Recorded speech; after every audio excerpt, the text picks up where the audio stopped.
बहुत ही सत्कारयोग इस पवित्र धरती ते बैठे किसान भरावों, भैनों, नौजवानों, बच्चियों अते स्टेज ते बैठे मेरे बहुत सारे साथी आगू साहबान, सब तो पहला फतेह अर्ज करदा। वाहिगुरू जी का खालसा, वाहिगुरू जी की फतेह। 10 महीने हो चले तुहानू इस पवित्र धरती ते तपस्या करदिआं नूं। इन्हां 10 महीनों में तुसीं बहुत कुछ देखिया। सब तो वड्डी गल जिहड़ी ये देखी, जिस करके साडी ये कौम कदे हारी नहीं, वो है साडा भाईचारा, साडी आपसी सांझ, अपने भाईचारे का फिक्र करना। साडी अज दे इस मोर्चे की एक बहुत वड्डी धिर विदेशों च बैठे साडे NRI वीर ने, जिन्हां ने किसी तरह की कोई कमी इस मोर्चे ते सानू महसूस नहीं होण दिती, जिन्हां ने इन्ना ही नहीं किया भी सानू मदद भेजी। आपो अपने टिकाणियां ते जिथे बैठे सी, कोई इंग्लैंड च सी, कोई कैनेडा सी, कोई अमरीका, आस्ट्रेलिया, न्यूजीलैंड, यूरोप के देशों च, सारी दुनिया च तुसी हर रोज इकट्ठे होके धरने मुजाहरे भी किए। तुहाडी ये भी बहुत वड्डी साडे लई हिम्मत सी भई तुसी उत्थे वसदे जिहड़े साडे पंजाबी MPs ने अलग अलग देशों में, उन्होंने खुल के साडी मदद की। इंग्लैंड की पार्लीमेंट च उत्थे दे हाउस ऑफ कॉमन्स 2 बार इन्हां कानूनों के उत्ते बहस हुई। ये बहुत वड्डी गल है। कनेडा की पार्लीमेंट च बहस हुई, आस्ट्रेलिया च हुई, न्यूजीलैंड च हुई, यूनाइटेड नेशन च हुई, इंटरनेशनल ह्यूमन राइट्स कमीशन वालों भी भारत सरकार नूं नोटिस आया। एक बड़ा वड्डा दबाव सी जिहड़ा विदेशों च बैठे साडे वीरां ने खड़ा किया मोदी सरकार उत्ते। तो इस तरह की कम्यूनिटी नूं दुनिया च कोई हरा नहीं सकिया कदी। ये साडा इतिहास है, साडा इतिहास है। चाहे असीं अंग्रेज़ां दे नाल लड़ाई लड़ी, कोई अंग्रेज़ां दे नाल रल के यूरोप च जाके उत्थे भी मोहरी बन के लड़ाई की, ते जे इस देश नूं लोड़ पई तो इत्थे भी मोहरी बन के लड़ाई की। तो इहो जी कम्यूनिटी नूं, इहो जे समाज नूं दुनिया की कोई ताकत हरा नहीं सकती। जिहदे कोल एडा वड्डा असासा होवे, जिहदा इहो जिहा कमिटेड भाईचारा होवे, उहनूं कोई नहीं हरा सकता। पर दूजे पासे दे नाल ही अज जदों ये अंदोलन सारी दुनिया का अंदोलन बन गया है, तो हैरानी होगी तुहानूं, पिछले दिन ही तमिलनाडु विच भी इस तरह दी वड्डियां कानफ्रेंसां होण लग गईयां जिहो जिहियां मुजफ्फरनगर च होईयां। कल्ला मुजफ्फरनगर नहीं, अज सारा देश तपदा पिया इस अंदोलन करके। सारे देश च बैठे किसान, मजदूर, वो सारे दे सारे इस जिहड़ा धुर है अंदोलन का, इत्थे बैठियां दा, इहदे वल देखदे ने। असीं कोई भी गल इत्थों ऐलान करते हैं तो सारी दुनिया च उहदे ते अमल हो जाता है। अज सब तो वध बुखार मोदी सरकार नूं इसे मोर्चे दा है। कुछ पोलीटिकल पार्टियां नूं भी तकलीफ है। असीं पिछले दिनी पंजाब दीयां पोलीटिकल पार्टियां नूं जिहड़ियां चोणां विच 10 महीने पहले ही सरगर्म हो गईयां। चोणां तां उत्तराखंड च भी होणीआं ने, चोणां तां यूपी च भी होणीआं ने, ते उत्थे हाले कोई पोलीटिकल लीडर सरगर्म नहीं होया। पर साडे पंजाब दे लीडरां नूं पता नहीं की होया, क्योंकि पंजाब अंदोलन दा धुर है, वो इह तों डरन लग पे। उन्होंने चोण मुहिम तेज कर दी। लोकां दा मन, लोकां दा ध्यान इस मोर्चे नाल जुड़िया। साडे इस मोर्चे की चर्चा घर घर पहुंच गई है, चुल्हियां ते चर्चा होण लगी है, ते इह तों उन्हां नूं तकलीफ हुई। सब तो पहला अकाली दल वाले ने चोण मुहिम शुरू कर दी, फिर उस तो बाद को कांग्रेस वाले भी हिले जुले, बाकी पार्टियां भी करन लगियां। सानू लग्या भी ये अंदोलन का धुरा उन्होंने हिलाउण की कोशिश है। ਅਸੀਂ ਸਾਰੀਆਂ ਪਾਰਟੀਆਂ ਨੂੰ ਪਿਛਲੇ ਦਿਨੀ ਬੁਲਾ ਕੇ ਸਾਰਿਆਂ ਨਾਲ ਗੱਲਬਾਤ ਕੀਤੀ। ਅਸੀਂ ਉਹਨਾਂ ਨੂੰ ਕਿਹਾ ਵੀ ਲੋਕਾਂ ਦਾ ਧਿਆਨ ਕੇਂਦਰਿਤ ਹੈ ਇਸ ਮੋਰਚੇ ਤੇ, ਉਹ ਹੋਰ ਕਿਸੇ ਪਾਸੇ ਆਪਣਾ ਧਿਆਨ ਨਹੀਂ ਲਾਉਣਾ ਚਾਹੁੰਦੇ। ਅੱਜ ਤੱਕ ਇਤਿਹਾਸ ਵਿੱਚ ਕਦੇ ਵੀ 2 ਮਹੀਨੇ ਤੋਂ ਬਾਅਦ ਚੋਣ ਮੁਹਿੰਮ ਨਹੀਂ ਚੱਲੀ। ਤੁਸੀਂ 10 ਮਹੀਨੇ ਪਹਿਲਾਂ ਹੀ ਇਹ ਮੁਹਿੰਮ ਸ਼ੁਰੂ ਕਰ ਦਿੱਤੀ। ਕੀ ਮੁਸ਼ਕਲ ਆ ਗਈ ਤੁਹਾਨੂੰ? ਤੁਸੀਂ ਇਸ ਮੋਰਚੇ ਨੂੰ ਜਿੱਤ ਲੈਣ ਦਿਓ, ਉਹ ਤੋਂ ਬਾਅਦ ਅਸੀਂ ਤੁਹਾਨੂੰ ਨਹੀਂ ਰੋਕਾਂਗੇ। ਤੁਸੀਂ ਜੀ ਸਦਕੇ ਪ੍ਰਚਾਰ ਕਰਿਓ, ਆਪਣੀਆਂ ਚੋਣਾਂ ਲੜਿਓ, ਆਪਣਾ ਪ੍ਰੋਗਰਾਮ ਦਿਓ।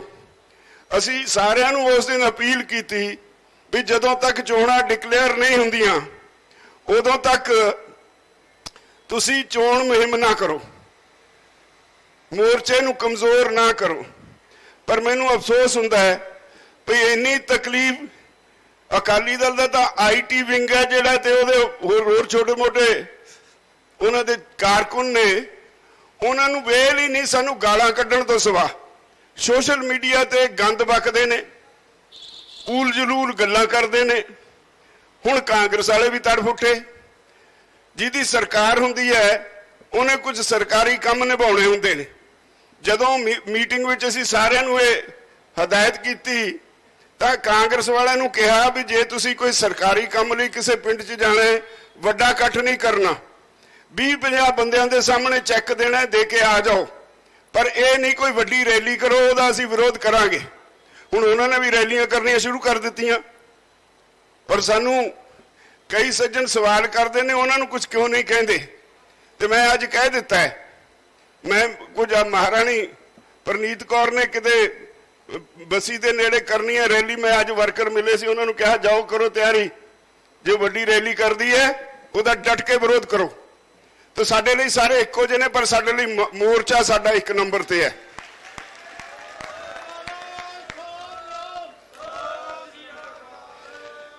ਮੈਨੂੰ ਇਸ ਗੱਲ ਦਾ ਅਫਸੋਸ ਹੈ ਵੀ ਸਾਡੇ ਪੋਲੀਟੀਕਲ ਪਾਰਟੀਆਂ ਦਾ ਮਿਆਰ ਕਿੰਨਾ ਨੀਵਾਂ ਹੋ ਗਿਆ, ਇਖਲਾਕ ਕਿੰਨਾ ਨੀਵਾਂ ਹੋ ਗਿਆ। ਗਾਲ ਤੋਂ ਬਿਨਾਂ ਉਹਨਾਂ ਨੂੰ ਹੋਰ ਕੁਝ ਆਉਂਦਾ ਹੀ ਨਹੀਂ। ਉਹਨਾਂ ਨੂੰ ਡਰ ਲੱਗਣ ਲੱਗ ਪਿਆ ਵੀ ਇਹ ਮੋਰਚੇ ਨੇ ਜਿਹੜੀ ਜਾਗਰਤੀ ਲੈ ਆਂਦੀ, ਉਹਦੇ ਨਾਲ ਲੋਕਾਂ ਨੂੰ ਸਮਝ ਪੈਣ ਲੱਗੀ ਵੀ ਇਹ 74 ਸਾਲ ਸਾਨੂੰ ਲੁੱਟਦੇ ਹੀ ਰਹੇ ਨੇ, ਸਾਡਾ ਕੀਤਾ ਕਿਸੇ ਨੇ ਕੱਖ ਨਹੀਂ। ਕਿਸੇ ਪਾਰਟੀ ਦੀ ਗੱਲ ਲੈ ਲਓ, ਲੋਕੀ ਉਹਨਾਂ ਤੇ ਸਵਾਲ ਕਰਨ ਵਾਸਤੇ ਤੁਰ ਪਏ ਨੇ। ਇਹ ਉਹਨਾਂ ਨੂੰ ਡਰ ਲੱਗਣ ਲੱਗ ਪਿਆ ਹੁਣ, ਔਰ ਇਹ ਇੱਥੇ ਹੀ ਨਹੀਂ ਸਾਰੇ ਦੇਸ਼ ਵਿੱਚ ਹੋਣ ਲੱਗ ਪਿਆ।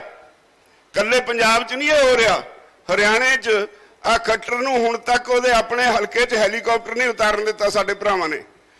ਹਰਿਆਣੇ ਵਿੱਚ ਕਿਸੇ ਮੰਤਰੀ ਨੂੰ, ਕਿਸੇ ਐਮਐਲਏ ਨੂੰ ਕੋਈ ਪ੍ਰੋਗਰਾਮ ਨਹੀਂ ਕਰਨ ਦਿੱਤਾ ਜਾਂਦਾ। ਪੰਜਾਬ ਹਰਿਆਣਾ ਸਭ ਤੋਂ ਮੋਹਰੀ ਨੇ, ਤੇ ਇੱਥੇ ਹੀ ਸਭ ਤੋਂ ਔਖੇ ਨੇ ਪੋਲੀਟੀਕਲ ਲੀਡਰ। ਉਹ ਕਹਿੰਦੇ ਨੇ ਸਾਨੂੰ ਸਾਡਾ ਅਧਿਕਾਰ ਹੈ, ਸਾਨੂੰ ਲੋਕਾਂ ਵਿੱਚ ਜਾਣ ਦਿਓ। ਅਸੀਂ ਕਿਹਾ ਵੀ ਤੁਸੀਂ ਜਿਹੜੇ ਸਮਾਜਿਕ ਸਮਾਗਮ ਨੇ, ਕਿਸੇ ਦੇ ਭੋਗ ਤੇ ਜਾਣਾ ਹੈ, ਕਿਸੇ ਦੇ ਸ਼ਾਦੀ 'ਚ ਜਾਣਾ ਹੈ, ਉਹਦਾ ਅਸੀਂ ਵਿਰੋਧ ਨਹੀਂ ਕਰਾਂਗੇ, ਪਰ ਜੇ ਤੁਸੀਂ ਵੱਡੀਆਂ ਰੈਲੀਆਂ ਕਰੋਗੇ ਤਾਂ ਅਸੀਂ ਡਟ ਕੇ ਵਿਰੋਧ ਕਰਾਂਗੇ, ਚਾਹੇ ਕੋਈ ਹੋਵੇ।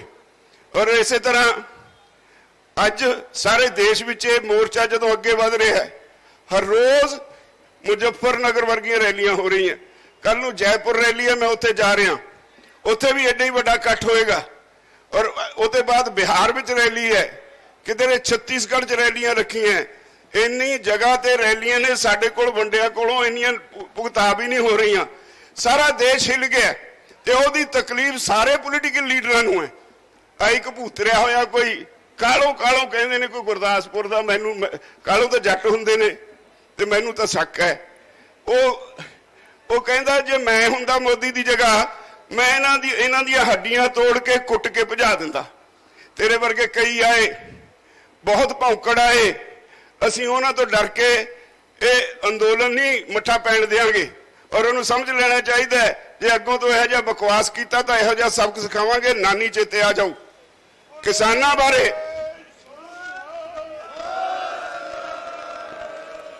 ਬਾਰੇ ਅਪਸ਼ਬਦ ਵਰਤਣ ਵਾਲਾ ਕੋਈ ਵੀ ਲੀਡਰ ਬਖਸ਼ਿਆ ਨਹੀਂ ਜਾਏਗਾ। ਇਹ ਅੰਦੋਲਨ ਹੈ ਜਿਹਦੇ ਨਾਲ ਸਾਡੀ ਰੋਟੀ ਰੋਜ਼ੀ ਜੁੜੀ ਹੈ। ਇਹ ਅੰਦੋਲਨ ਹੈ ਜਿਹਦੇ ਨਾਲ ਸਾਡਾ ਭਵਿੱਖ ਜੁੜਿਆ ਹੈ। ਇਹ ਅੰਦੋਲਨ ਹੈ, ਤੁਸੀਂ 74 ਸਾਲਾਂ 'ਚ ਇਸ ਦੇਸ਼ ਨੂੰ ਕੁਝ ਨਹੀਂ ਦੇ ਸਕੇ, ਇੱਥੇ ਗਰੀਬੀ ਨਹੀਂ ਕੱਢ ਸਕੇ, इतों बेरोजगारी नहीं कढ़ सके, इतों भ्रिष्टाचार बंद नहीं कर सके, इत्थे तुसी कुछ कर नहीं सके। अज जे लोग तुहाडे ते सवाल करते हैं तो तुहानू तकलीफ क्यों हुंदी है? ये देश इन्हां लोकां दा है, इन्हां लोकां नू तुसी लुटिया, 74 साल लुटिया। ये ड्रामा हुण चलण वाला नहीं। अंदोलन जितया भी गया तो लोकां च इन्नी जागृति आ गई, लोग सवाल करनगे और तुहानू सवालों के जवाब देने पैणगे। ਅਸੀਂ ਉਹਨਾਂ ਨੂੰ ਇੱਕ ਗੱਲ ਹੋਰ कही सी, ਤੁਸੀਂ बड़े बड़े वादे कर लेंदे हो। कैप्टन ने गुटका साहब हत्थ च पड़ के सौं चुक लई, बड़े बड़े वादे कर ले, 90,000 करोड़ का कर्जा माफ कर दूं, ते कीता कख भी नहीं। ऊंट तो छाण नहीं लाउण जिन्ना भी कीता नहीं।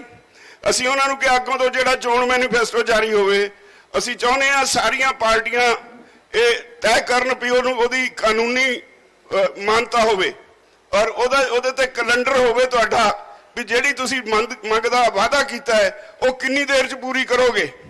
ਜੇ ਨਾ ਕਰੋ ਤਾਂ ਤੁਹਾਡੇ ਖਿਲਾਫ ਕਾਨੂੰਨੀ ਕਾਰਵਾਈ ਹੋਏ। ਅੱਗੋਂ ਤੋਂ ਐਵੇਂ ਨਹੀਂ ਚੱਲਣਾ। ਅਸੀਂ ਮੈਨੀਫੈਸਟੋ ਦੇਖਾਂਗੇ ਪਰ ਉਹਦੀ ਕਾਨੂੰਨੀ ਤੌਰ ਤੇ ਮਾਨਤਾ ਉਹਨੂੰ ਲੈਣੀ ਬਹੁਤ ਜ਼ਰੂਰੀ ਹੈ ਔਰ ਉਹਦੇ ਲਈ ਕੈਲੰਡਰ ਜਾਰੀ ਕਰਨਾ ਬਹੁਤ ਜ਼ਰੂਰੀ ਹੈ। ਅੱਜ ਤਾਈਂ ਬਹੁਤ ਧੋਖਾ ਖਾਦਾ ਅਸੀਂ, ਇਹਨਾਂ ਗੱਲਾਂ ਦੀ ਉਹਨਾਂ ਨੂੰ ਤਕਲੀਫ ਹੈ। ਤਾਂ ਮੈਂ ਤੁਹਾਨੂੰ ਸਾਰਿਆਂ ਨੂੰ ਸਭ ਤੋਂ ਪਹਿਲਾਂ ਤਾਂ ਇਹ ਵਧਾਈ ਦਿੰਦਾ ਜਿਹੜੇ ਤੁਸੀਂ ਸਿਰ ਜੋੜ ਕੇ ਬੈਠੇ ਹੋ ਔਰ ਲਗਾਤਾਰ ਸਿਰ ਨਾਲ ਇਸ ਮੋਰਚੇ ਵਿੱਚ ਹਿੱਸਾ ਲੈ ਰਹੇ ਹੋ। ਸਾਰਾ ਪੰਜਾਬ ਹਰਿਆਣਾ ਇੱਥੇ ਆਉਂਦਾ ਹੈ, यूपी वाले गाजीपुर बॉर्डर ते जाते हैं, राजस्थान च कल जयपुर च रैली उस तरह की हो रही है। उधर शाहजहांपुर नाके ते बैठे ने, मध्य प्रदेश वाले पलवल बैठे ने, अड अड स्टेटा तो सारे बैठे ने। मैं धन्नवादी हाँ उन्होंने वीरों का जिन्होंने सारा कष्ट झलिया और जिहड़े लगातार इस मोर्चे च अपना हिस्सा पा रहे हैं। मोर्चा जितांगे, कोई ताकत तुहानूं हरा नहीं सकती। मैं पहला भी कई बारी कह चुके हाँ, जिहड़ा साडा काम है मंगां नूं ठीक साबित करना वो असीं कर चुके। सरकार कोल साडी किसी गल दा जवाब नहीं, इसलिए सरकार बहाने भालदी है। सानूं कोई इहो जिहा रस्ता दसो जिहदे नाल साडी इज्जत बच जाए। हुण सरकार नूं इज्जत दा फिक्र पिया है ते तुहाडीआं मंगां दा नहीं। वो कहंदे मंगां तां असीं मन लईए पर साडी बेइज्जती बहुत है। अज तक कदे भी कोई कानून इन्ना छेती वापस नहीं होया जिन्ना छेती इस कानूनां दा विरोध होया। इहदी सरकार नूं चिंता है। तो इहनूं असीं छेती सरकार नूं, मैनूं उम्मीद लगदी है जिद्दां सारा देश हिल पिया है, असीं सरकार नूं बहुत छेती ढा लवांगे और बहुत छेती जित प्राप्त करके घरां नूं जावांगे। मैं तुहानूं सारिआं नूं बेनती करांगा, जिहड़े पिछे बैठे ने उन्हां नूं टैलीफोन करो, सारे रल के एक हंबला होर मारीए ताकि मोदी सरकार तुहाडे अगे गोडे टेकण लई मजबूर होए। वाहिगुरू जी का खालसा, वाहिगुरू जी की फतेह।